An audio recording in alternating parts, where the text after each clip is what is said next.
All right, welcome to the first of the multi-series on the how-to videos for the PERTI quality database. You guys might rename it later on, but that's what we're going to call it for now. First note I'm going to make is that we all have Macs, and by we I mean the group that put this together. And unfortunately, we know you guys use PCs and currently have Microsoft Office 2010. We tried, but we're unable to procure a computer that has that so that we could make these. We wanted to as closely represent how to do it as possible. So we are going to have to do it on my computer, which has Mac and Office 2016. While this is going to look different, all the features are in the same tabs. Again, it's just going to be the aesthetics. It's going to look a little different, but if you follow the step-by-steps, everything in this data is going to be in your data. So we're going to go ahead and just jump right into it now that I've made that note. So it's broken down into 4 sheets. We have our ground delay programs, we have our ground stops, we have our reroute section, and then we have our comment section. The ground stop section and the ground delay program section are the same thing. It's just at this point the ground stops have a lot more airports in them than the GDP. I'm sure over time that will even out. So jumping right into it, we have our airports over here, and then we have our days up here. As you can see, this scrolls all around. I'm going to hide this later on. I just want to give you the full effect right now. You're probably going to want to do the same. So this is a pretty interesting spreadsheet. It's not super complex, but you kind of have to know how it works, because one column represents up to, I guess, 6 things. So it represents the day, and then it represents one of these 4, or it is blank and represents nothing. So the categories we have are the planned occurred, planned didn't occur, not planned did occur, and then the unexpected events. When we did this, the daily assessment we have here was in its infancy, and this is what all of these were called. So our planned occurred is the constraint identified occurred. The constraint identified did not occur is the planned did not occur, which is PD, and then the constraint not identified but did occur is the not planned did occur, and then unexpected event is unexpected event. So that's what all of these represent. So, plan occurred, plan occurred, not plan did occur, plan didn't occur. There's usually not a lot of unexpected events in the ground delay programs, which would make sense. So that's kind of what a day represents. And then over here we have our daily totals. So what this does is it draws from an entire day all of the POs or PDs or NDs or UEs, and then it sums them up. And then if we come over here, we have a running total. So this is all-time performance. Up here, it's the same all-time running total, but by individual airport. So this gives you a overall performance by airport. So if you wanted to hone in one day on a specific airport, you can do that. We'll show you the other uses of it in the later videos. So over here this is the same thing as this, but this is just for a week's time. So it only goes from here to over here. So Sunday to Monday. So it's going to add all the POs for this entire week, right? And then this one's going to do all the PDs, this one's going to do all the NDs, and this one's going to do all the UEs.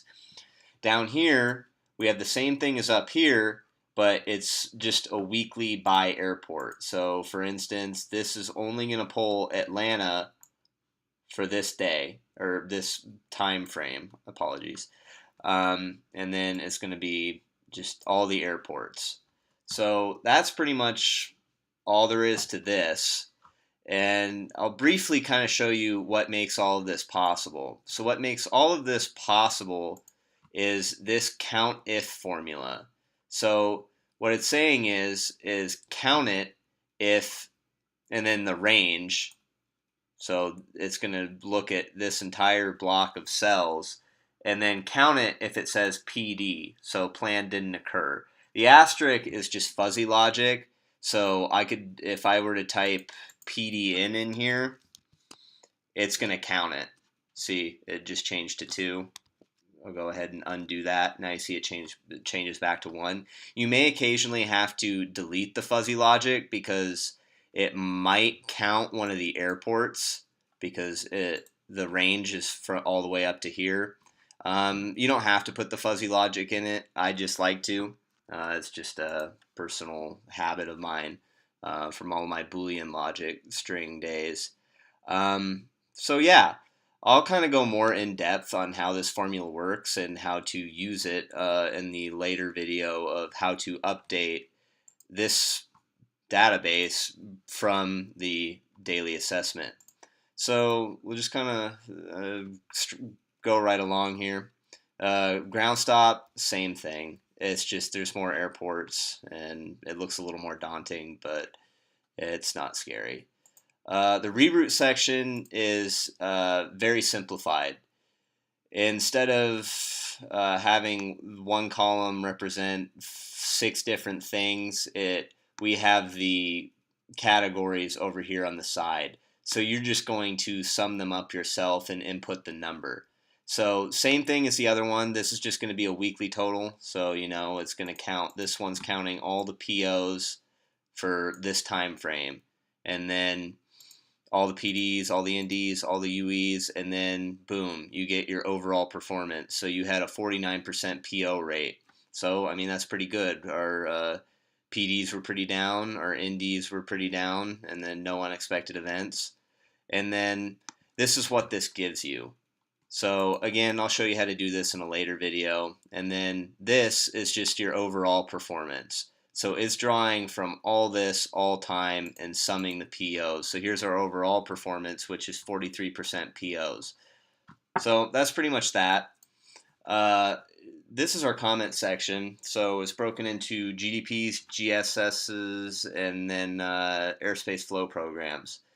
So this is just accumulation of the comments from over here. So what we would do is when we're going to update this, so MSP for GDPs, we're going to find MSP, and then we're just going to put the date in, and then we're going to paste what the comment is.